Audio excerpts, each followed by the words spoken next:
राजा रघुवंशी हत्याकांड में एक के बाद एक जैसे हर रोज बीतते जा रहा है, हर एक नए खुलासे हो रहे हैं। हर कोई अब इस सोच में है कि आखिरकार इस हत्याकांड के पीछे है कौन और इसकी साजिश क्या है।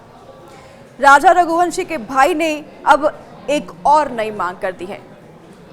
राजा रघुवंशी के भाई ने कहा है कि सोनम की एक करीबी दोस्त अलका है, पुलिस उससे भी पूछताछ करे, वह इस गहरे साजिश में शामिल हो सकती है।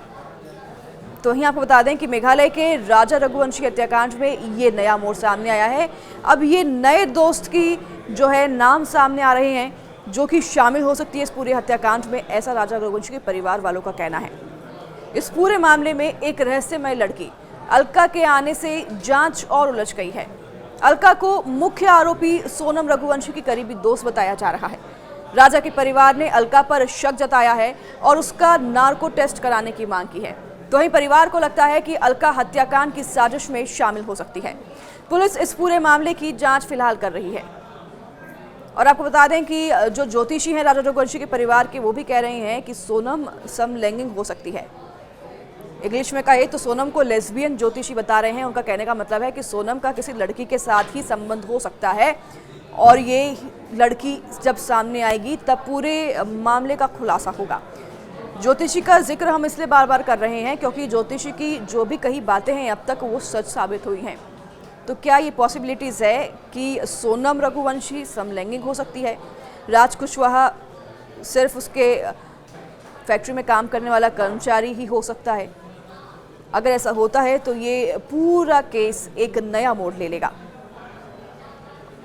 तो वहीं आपको बता दें कि लगातार खुलासों के बाद, नार्को टेस्ट की मांग करने के बाद ये नया ट्विस्ट आया है।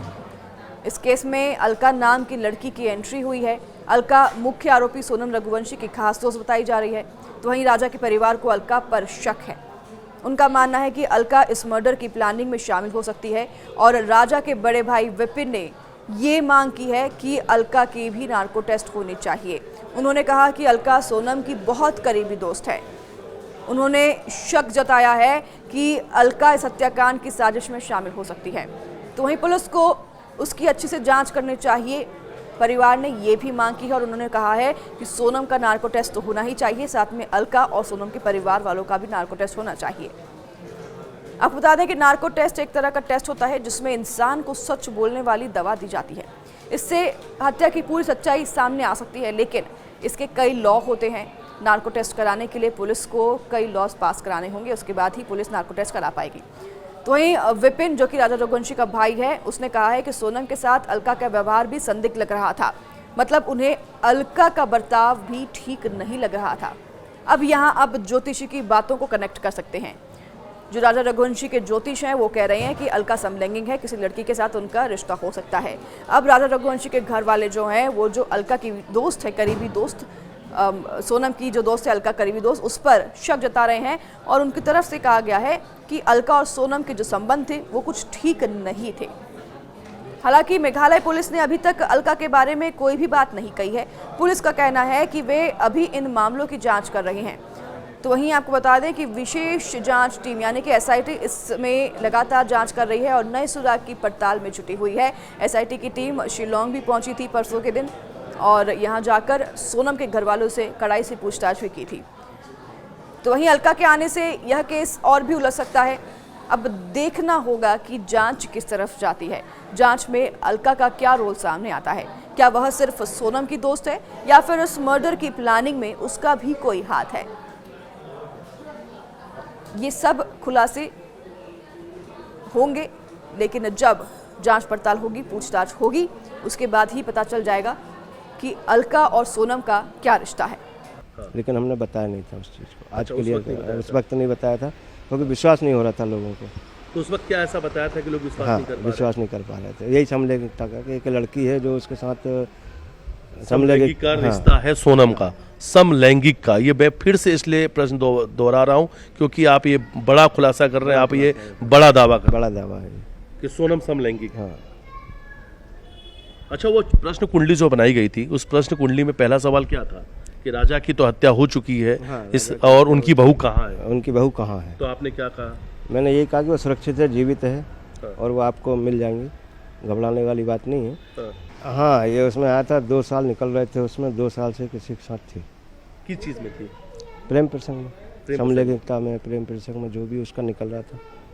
तो मतलब क्या क्या चीज़ निकली? एक तो प्रेम प्रसंग निकल रहा था, समलैंगिक निकल रहा था, तीसरा मृत्यु योग निकल रहा था। मृत्यु योग निकल रहा था। ये तीनों चीज़ था सोनम में। बिल्कुल। अच्छा, सोनम की कुंडली और क्या कहती थी? वो बहुत सातिर की थी, जिद्दी थी, क्या कहती? अड़ियल स्वभाव की थी? अड़ियल स्वभाव की थी वो। उसको एक बार जो चीज़ समझ में आ गई कि मेरे को एक करना है, सो करना है। ये मतलब उसका योग में था, योग में था जिद्दी और अड़ियल किस्म की थी, किसी की नहीं सुनती थी। जैसे कोई चीज़ उसको पसंद आ गई कि ये चाहिए मेरे को, तो उसको वही चाहिए। फिर वो दूसरी भले लाख करोड़ों की हो, अरबों की हो, उसको इससे कोई मतलब नहीं है। अच्छा, जो चीज़ उसको पसंद है उसको वो चाहिए। राजा रघुवंशी हत्याकांड में एक और अपडेट सामने आया है। मामले में सोनम रघुवंशी का एक सूटकेस पुलिस के हाथ लगा है। दावा किया जा रहा है कि ये वही सूटकेस है जिसे सोनम शिलांग लेकर गई थी। पुलिस को इस सूटकेस की तलाश थी। तो ये आपको बता दें कि सूटकेस से कई अहम सबूत भी हाथ पुलिस को लगे, ऐसी जानकारी बरामद हो रही है। राजा की हत्या के बाद सोनम इंदौर लौट गई थी और ये भी आपको बता दें कि सोनम अपना सूटकेस साथ लेकर आई थी, यानी वो शिलांग भी ये सूटकेस साथ लेके गई थी और शिलांग से जब वो इंदौर वापस आई तब भी उसके पास ये काला सूटकेस मौजूद था। पुलिस ने जो सूटकेस सोनम के घर से जब्त किया है ये वही सूटकेस है। इसका दावा आपको बता दें कि फिलहाल नहीं पुलिस कर रही है साफ तौर पर, लेकिन ये सूटकेस जो है इसमें कई सबूत हाथ लगने की भी बात सामने आ रही है। शिलांग पुलिस पूछताछ के सिलसिले में सोनम के घर करीब 2.5 घंटे तक रही। सोनम के भाई गोविंद रघुवंशी को क्राइम ब्रांच ने बुलाया था। हालांकि गोविंद का कहना है कि पूछताछ उनसे नहीं बल्कि राज कुशवाहा से संबंधित लोगों से हुई है। परसों के दिन एसआईटी की टीम, आपको बता दें, इंदौर गई थी और इंदौर में सोनम के घर जाकर उनके परिवार से पूछताछ की गई थी। सोनम का जो भाई है गोविंद, शिलांग पुलिस को अपने घर ले जाने के साथ ही राज कुशवाहा के घर भी ले गया था और राज कुशवाहा जो कि इनकी फैक्ट्री में काम करता था, जो कि लवर बताया जा रहा है सोनम का, उसके घर पर जाके भी एसआईटी ने पूछताछ की है। शिलांग पुलिस इंदौर के उस फ्लैट पर भी गई जहां सोनम राजा की हत्या के बाद जाकर छुपी हुई थी और ये फ्लैट दिलाने के लिए राज ने सोनम की मदद की थी, जो कि सोनम के पापा की जो फैक्ट्री है उससे महज 3 किलोमीटर की दूरी पर ही है। यहाँ पर 51,000 रुपये डिपॉजिट और 17,000 रुपये भाड़े देकर फ्लैट पर रह रही थी। 14 दिन तक इस फ्लैट पर ही सोनम रुकी थी इंदौर में।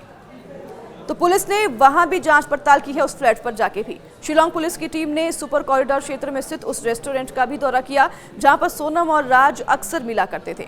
ऐसा माना जा रहा है कि इसी जगह पर दोनों ने मिलकर राजा की हत्या की योजना बनाई थी। यही नहीं, राज के दोस्त और सोनम की भी कई बार यहां पर मुलाकात हुई थी। पुलिस ने रेस्टोरेंट संचालक से भी पूछताछ की है और सीसीटीवी रिकॉर्डिंग भी मांगी गई है, लेकिन सोनम की आखिरी विजिट कई महीने पुराने होने के कारण फुटेज उपलब्ध नहीं हो पाई है। तो लगातार अब जांच पड़ताल हो रही है, हर एक जगह पर एसआईटी की टीम जा रही है। शिलांग पुलिस की तरफ से ये कहना है कि जो भी तर्क अभी सोनम और राज कुशवाहा ने इस पूरे मामले पर दिए हैं उससे पुलिस संतुष्ट नहीं है। उनका मानना है कि इस पूरे केस में और भी कोई साजिश हो सकती है, किसी और के भी शामिल होने की आशंका शिलांग पुलिस को है। तो इसलिए शिलांग पुलिस हर एक कड़ी को जोड़ने के लिए प्रयास में है। हर एक जगह जाकर पुलिस जांच पड़ताल कर रही है। एक भी जगह पुलिस नहीं छोड़ना चाहती है जहां से किसी तरह के सुराग पुलिस के हाथ लगे। हर एक अपडेट के लिए आप बने रहिए न्यूज़ 18 के साथ। नमस्कार।